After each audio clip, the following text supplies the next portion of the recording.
How to loop a video on Instagram story. Hello everyone, welcome to our channel. I'm Lisa from Create, Login and Delete. Now let's jump straight into the process.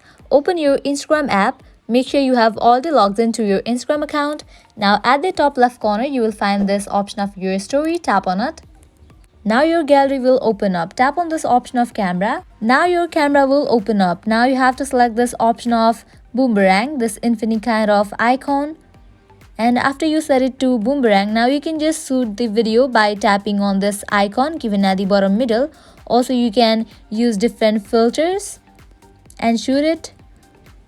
Now here I'm gonna shoot it.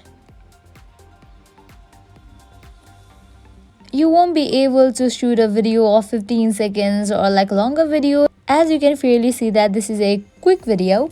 Likewise, at the top right you will again see this infinity kind of icon. Tap on it. Also you will get this option to trim it, or you can do it slow-mo or set it to eco, or also you can set it to duo. This is how you can loop a video on Instagram story. I hope now you guys are clear about it. At the end, if you find this video helpful, make sure to like, share and subscribe. Thank you.